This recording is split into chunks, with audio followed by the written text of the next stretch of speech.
Yes, we're starting with an example. We have to try not to sleep during our study hall.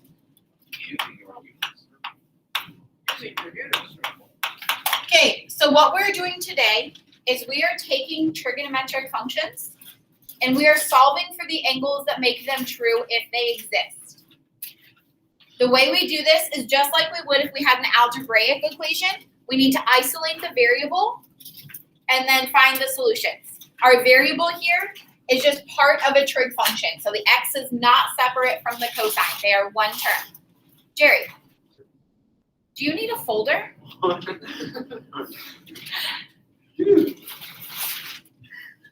Yeah, I'm giving you a folder. Okay. So as I'm looking at this equation, what's the first thing that I need to move to get the cosine of x by itself?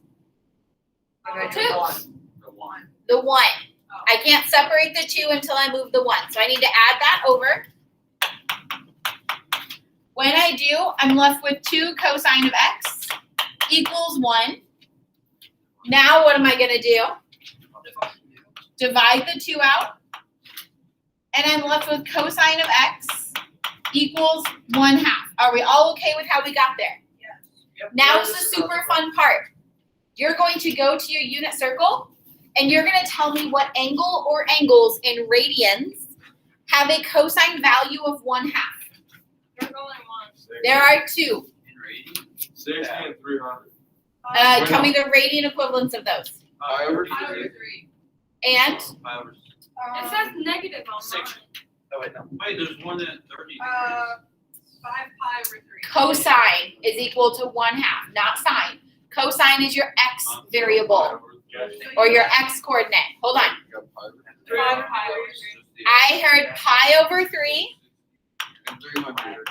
And 5 pi over 3. and 5 pi over 3. So 360 were the 2 angles that gave me an x coordinate of 1/2. You also could have turned your unit circle over, looked at that big huge chart on the back, and just followed the cosine column until we came to values that were equal to 1/2. That would have worked as well. Which one's easier? Honestly, the chart would be the easier one. That's okay. So is that always right? So this would be the answer if I asked you to find angles on the unit circle. There are technically 2 different types of answers that you could give. We could give angles that exist on the unit circle, or we could give all possible angles. So if you see the words find all angles, there's something special we have to do. If I ask you to find all, we need to take the ones from the unit circle, and we need to add and subtract every multiple of 2 pi, because 2 pi is the period for cosine. So we write it as pi over 3 plus and minus 2 pi n. That indicates every multiple of that angle, or every coterminal angle that does exist. So this is what I would expect you to give me if I said find all angles. If I didn't say find all, these 2 are fine.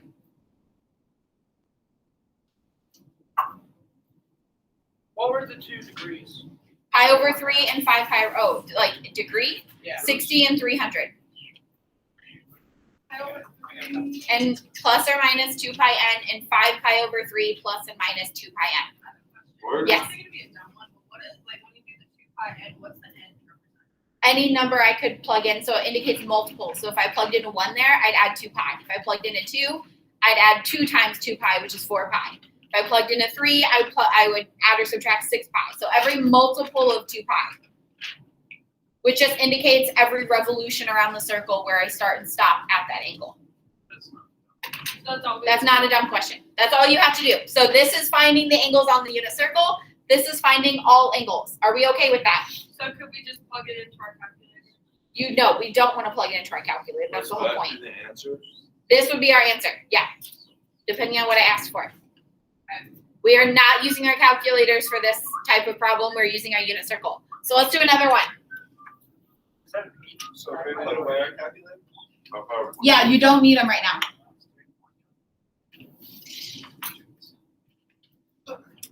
So the next equation we are going to deal with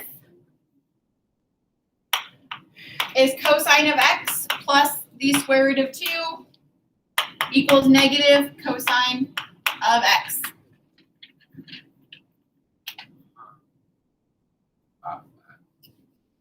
Mrs. Duran, Emma says hi, by the way. Hi, Emma. Hi, Emma. Just like before, I would like to get like terms together. So what are my like terms here? The cosines. But not just the cosine, it's the cosine of x. So I want to get them both together on the same side. So I'm probably not going to move this one. I'd rather move this one because it's negative. So when I move it, what am I going to do with it? Add it. I'm going to add it across.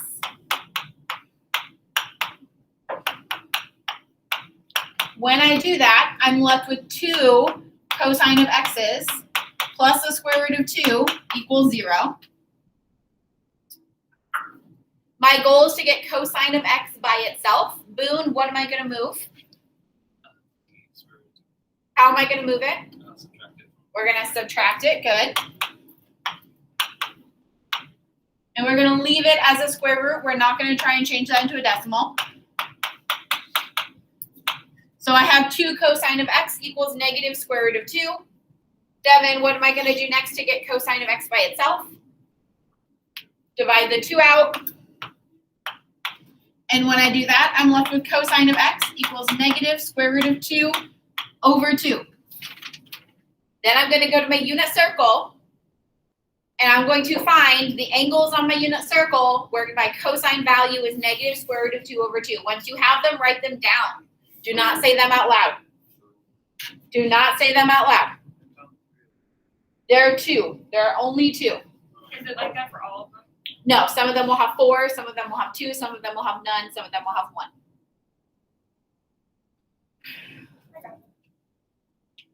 Kennedy, tell me one of the angles that you got. 3 pi over 4. Anybody else get 3 pi over 4? Yeah. Landon, what was the other angle that you got? 5 pi over 4. That is correct. Oh. Wait a minute. What? I also got pi over 4.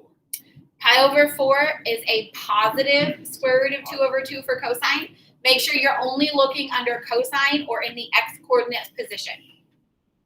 Because if you have a negative square root of 2 over 2 for your cosine at pi over 4, it's wrong. That would have been sine. Yeah, that would be your sine value. So the only difference is where you look at. Yes. Yep. Are we okay with that? So we're not looking under the cosine. Well, we were looking under cosine here because that was our cosine. So it's cosine. My chart's all messed up. Yeah, that's not good. You should definitely fix that. Any major questions, concerns, or issues? What would I add to these if I asked to find all angles where this is true? Plus and minus 2 pi n. Good. Any questions, concerns, or issues? No. Example number 3.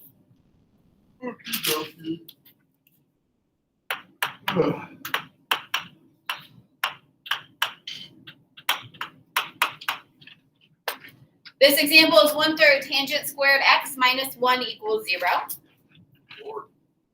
The first thing I would like for you to change or to recognize is that tangent squared x is the same as tangent of x all squared. So this could also be written like this, if that helps you kind of see what's going to happen here. Jerry, what's the first thing that I'm probably going to move? The negative 1. How am I going to move it? By adding. Okay, so then I get 1/3 the quantity tangent of x squared equals 1. Chandler, what am I going to do next? Something with that 1/3, right? Right, so I'm going to get rid of that 1/3. How do I get rid of it? Would you multiply? Multiply by 3. Yep. Because then that cancels, and I'm left with tangent of x squared equals 3. I heard it. What am I going to do next? Square root both sides to get just the tangent of x left. So then I get tangent of x equals the positive square root of 3, correct? Yeah. No. No, you want square root. Nope. What's the square root of 4? And -2. Anytime we take a square root, I have to include both the positive and the negative answers because -2 times -2 equals +4. So does 2 times 2. So this is actually equal to plus and minus the square root of 3, which means on my unit circle or on my unit circle chart, when I look at that tangent column, I'm looking for angles that either give me a positive square root of 3 or a negative square root of 3. There are 4 of them. I would like for you to write them down as you come across them.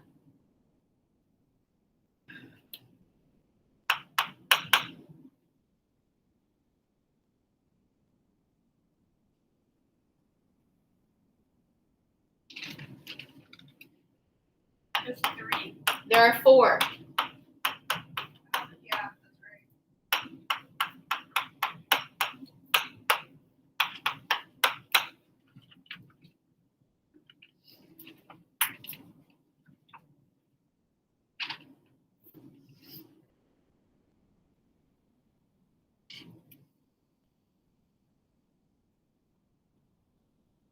So as you were looking through, you should have gotten the 4 angles pi over 3, 2 pi over 3, 4 pi over 3, and 5 pi over 3.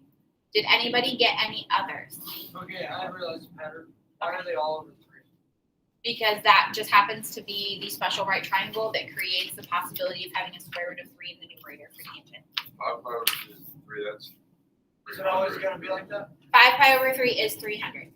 You'll always see some sort For of. that one, I have 1 over negative square. Yes, so. 1 over negative square. No, What is it? that should just be negative square root of 3 for tangent. Somebody didn't grade your guys' very well.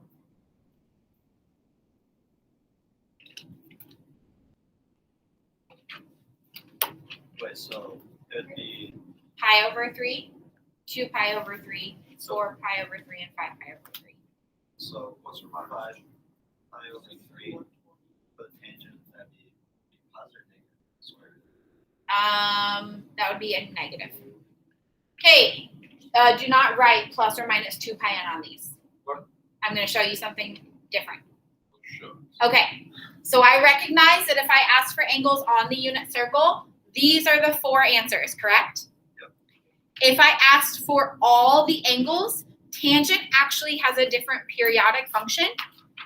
And so instead of adding or subtracting 2 pi n, we're just adding or subtracting pi n.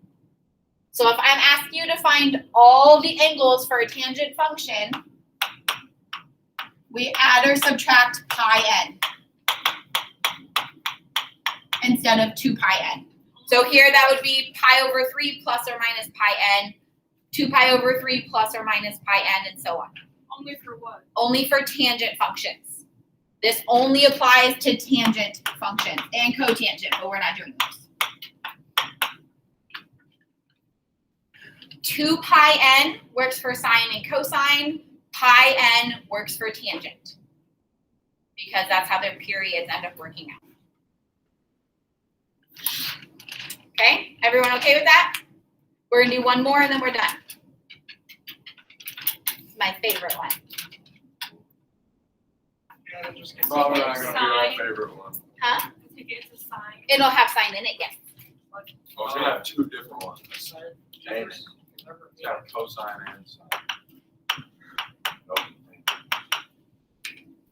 It's gonna do. Whoa. I have tangent of x times sine squared of x equals 2 tangent of x. I feel like we're gonna have to get the tangent, sine. Oh, I like where you're starting here, Jerry. So Jerry said that we should get the tangents on the same side of the equal sign. I think that's a wonderful idea. So I'm going to subtract 2 tangent x over to the left. When I do, I subtracted the other from the other side. Doesn't matter which side. no, just know that you're going to end up with some negatives in there, whereas mine are all positive. I put the sine x. So sine x squared, that's perfectly fine. That's fine if that's how you wanted to do it. I'm going to do that, but I'm going to do it later. So as I'm looking at this, this is actually really hard because I have a tangent here and I have a tangent here. And there's no, no way that I can combine them because this one's being multiplied and that one's being added.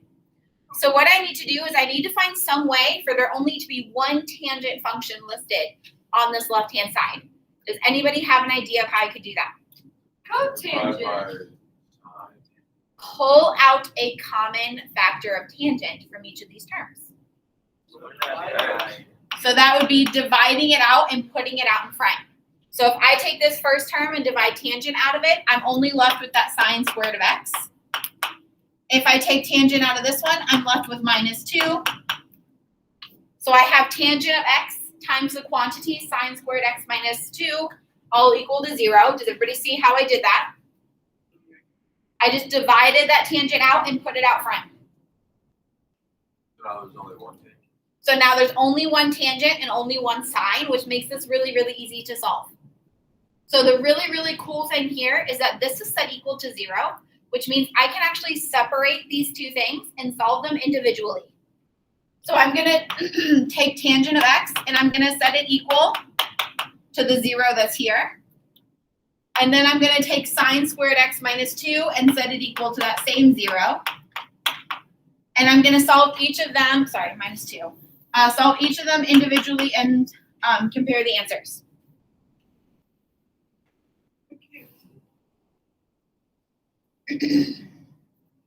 So this one's really, really easy because I can just go to my trig chart on the back of my unit circle and I'm going to look for where my tangent value is equal to 0.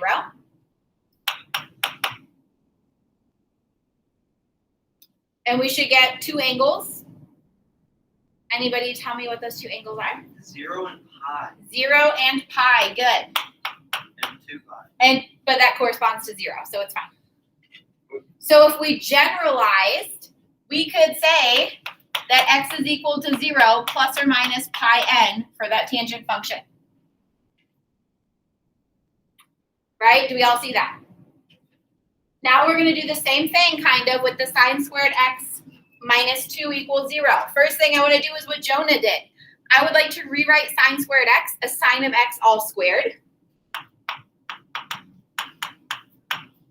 Because that makes it a little bit easier to solve.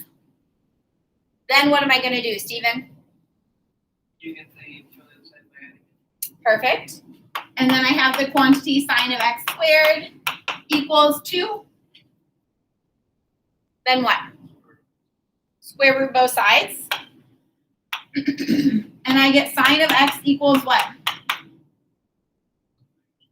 Positive and negative square root of 2. Then what do I have to do? Go to the sine column. Go to my unit circle or my sine column on the back of my unit circle and look for the angles that make that true. There are none. It is 100% possible to get an undefined answer or a no solution answer. This is not solvable by our unit circle, which means that we're done.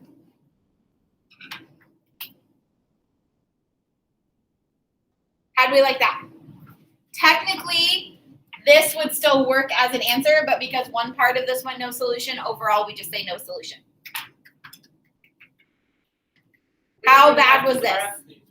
No, you did not have to graph these. Wasn't horrible Not horrible? compared to what we did this morning. Okay, well, there's no homework today. Tomorrow, you guys are going to do an in-class practice over this and some other stuff. And then we're going to move on to some super duper awesome stuff. You guys actually have a quiz on Wednesday. Wednesday. Wednesday. You make like a homework tip topics.